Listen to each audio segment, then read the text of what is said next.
controlled insurrection. Now, we've got a fairly difficult problem up here. Is there anyone in the audience who feels that this is a bad idea, who likes the US government the way it is, who doesn't want to reboot it? Can I see some hands? Bueller? Oh, one over there, great. Okay, well, we'll hope to convince you. Not reboot, like get rid of it. Oh, shit. You're anticipating me.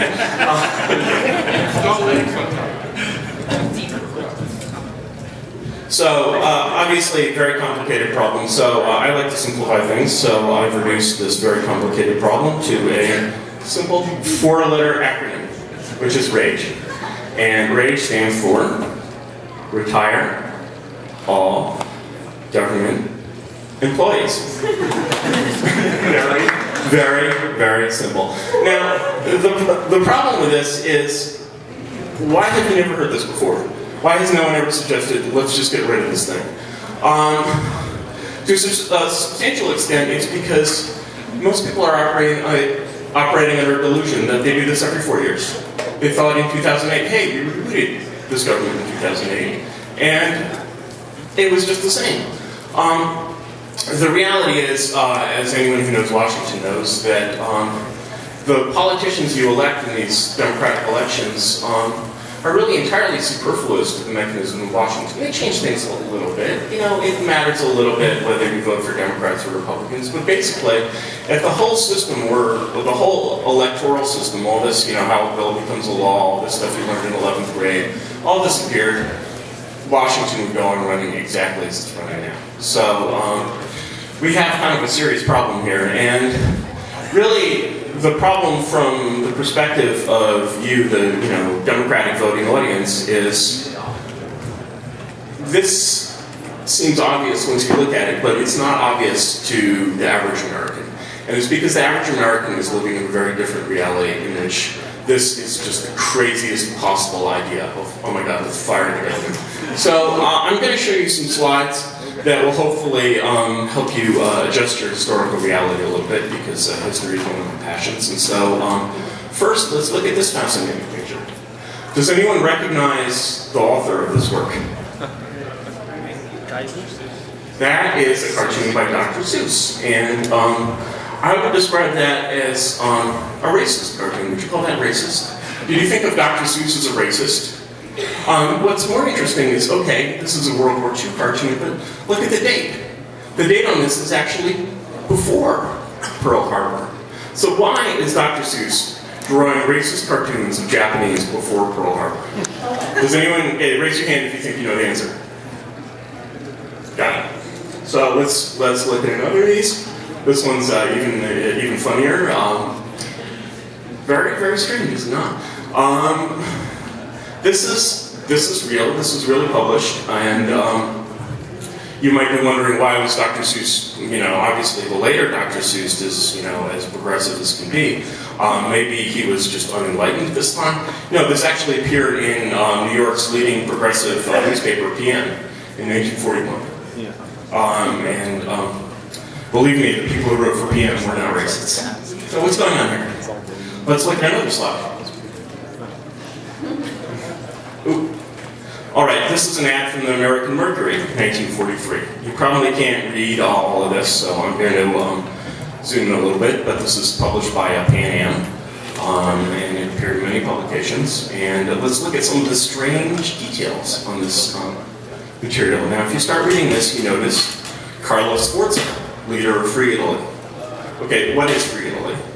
Who made Carlo Sforza leader of Free Italy? What kind of a post-war world are we fighting to create? According to Carlo Sforza, it's one with an organized world with no more place for the anarchical independence of the nationalistic states. Well, that's very peculiar. He repeats himself over here. Nationally, that the previous complete independence of nations must cease. They must submit to a superior international law. Now, does this resemble the story of World War II that you're familiar with? Do you think of World War II as a war to eliminate the independence of nations and make them submit to a superior something, which made Carlo Sforza the leader of Free Italy? I foresee a peace conference at which we might agree to draw on frontiers very lightly with a pencil and not in indelible ink.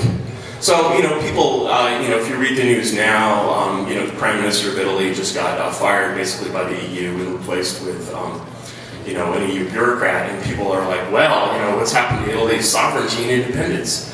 Well, looks like that might have happened a long time ago.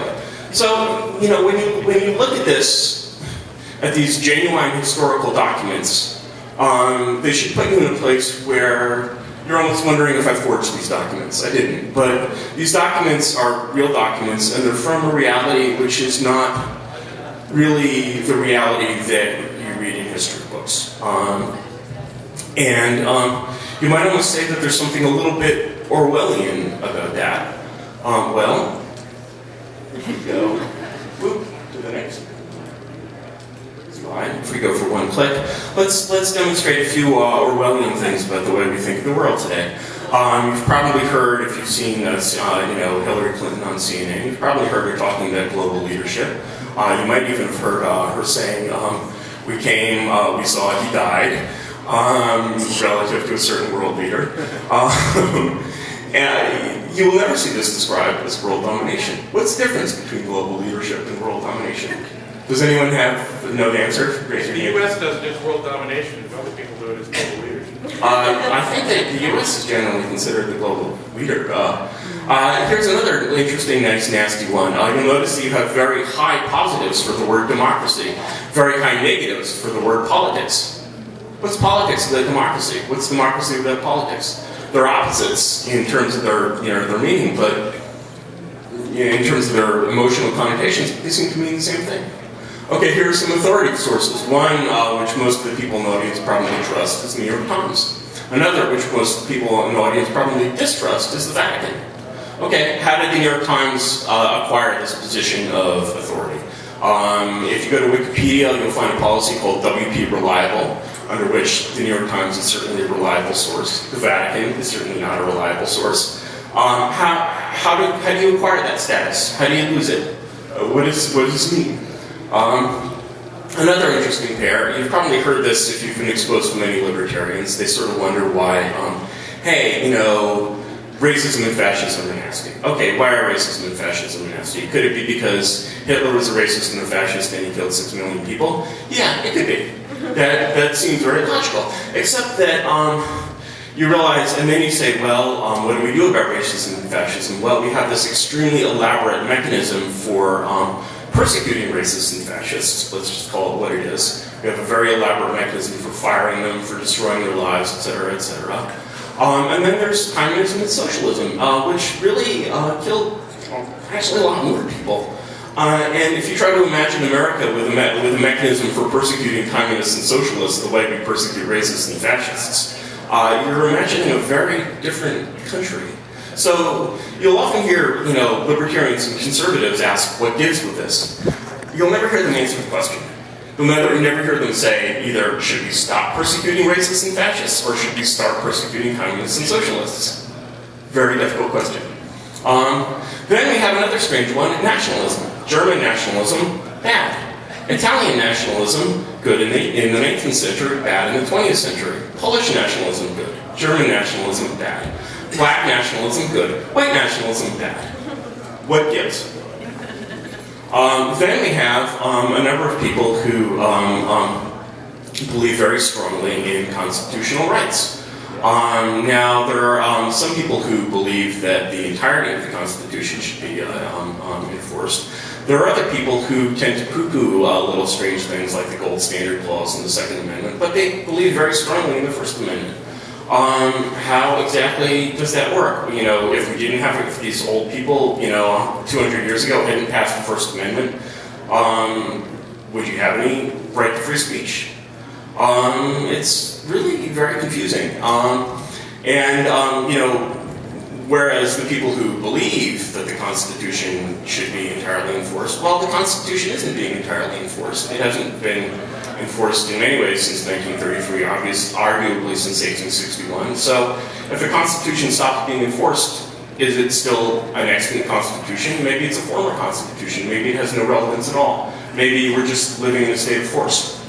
So, these are questions that I could get into, and I could actually answer, give an opinion on these questions. But we're instead going to move on and say, an Orwellian political system. And when you get sucked into these riddles, you're really falling into the trap of this Orwellian system. The correct answer is to, in fact, step back and say, let's throw the whole thing out. Maybe the whole thing is crap.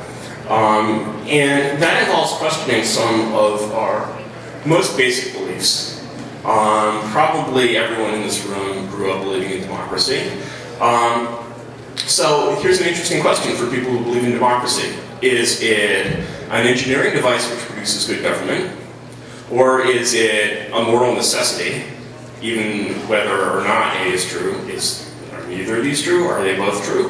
Why do you believe in democracy exactly? Why do people growing up in the Soviet Union believe in communism?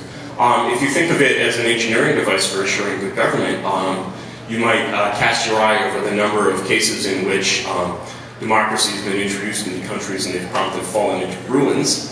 You might see very few cases of the reverse. If you believe it's a moral necessity, why? Why do people have a right to political power? Again, I would say difficult questions. So here's my answer to this. Basically, you need to just, if you actually want to change your political system, you have to resign from it. You have to quit, you have to stop voting, you have to say, I don't believe in any of this stuff. And you have no right to political power. Why should anyone have any right to political power? The reality of your relationship with your government is you're governed by it. You have no power over it. And moreover, actually, you have no real experience or ability in how to run a government. You don't know anything about running a government. You know only about watching this, reality show called CNN. And if you look at the reality of Washington, first of all, the people in Washington are not doing a great job of running a government, even though they do it every day. And secondly, Americans have no idea what goes on in Washington.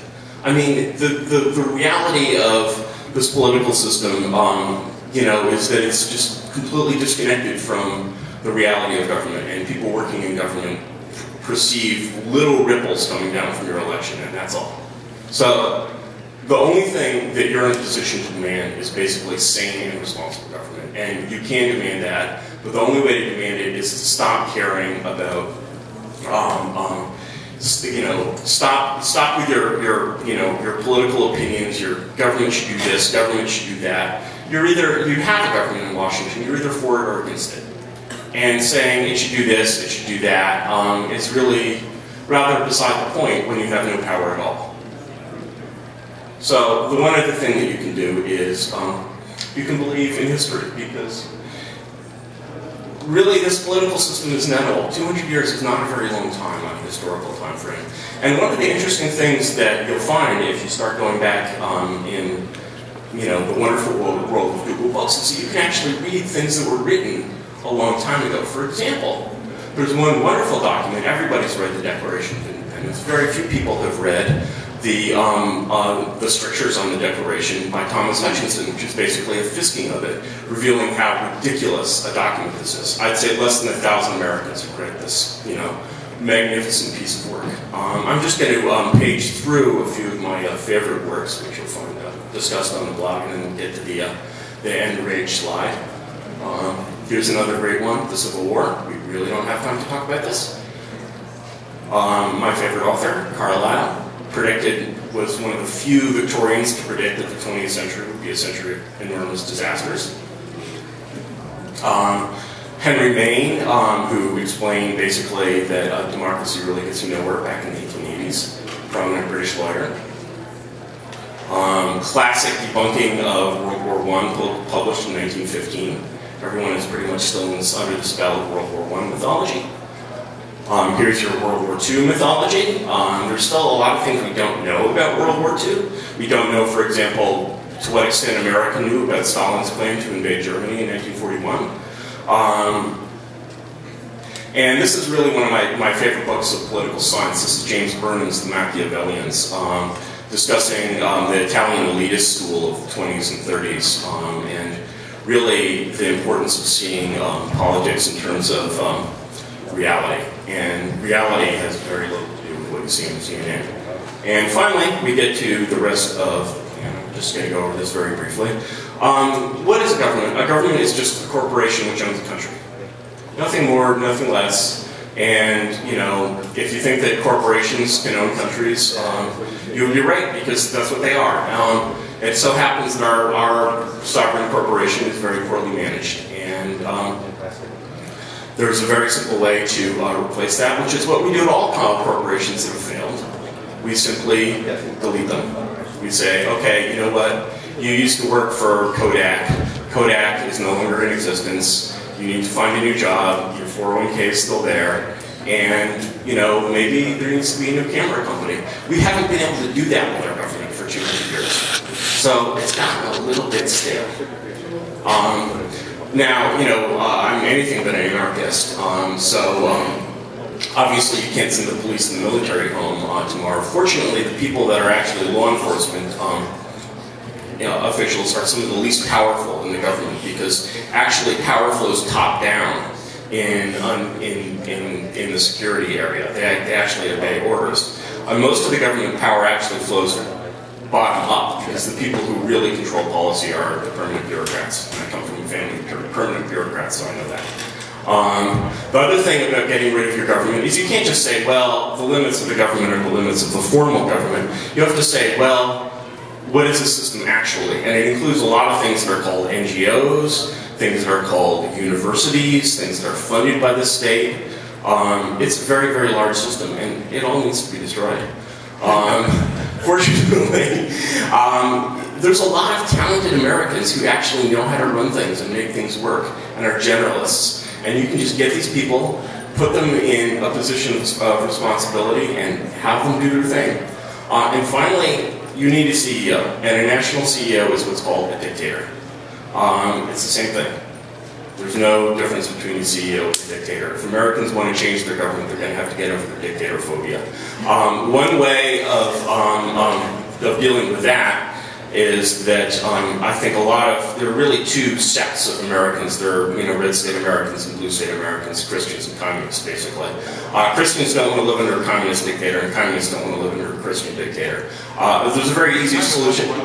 There's a very easy solution to that, which is simply hire two executives. Have them make sure they work together, and there's really no other solution to getting. There's just simply as you don't have the power as Democratic voters to create an organization that can actually shut the system down, let alone take over the task of governing. Am I out of time? All right. No time for questions. We're running behind, so we're trying to catch up. All right. Well, thank you very much, everyone.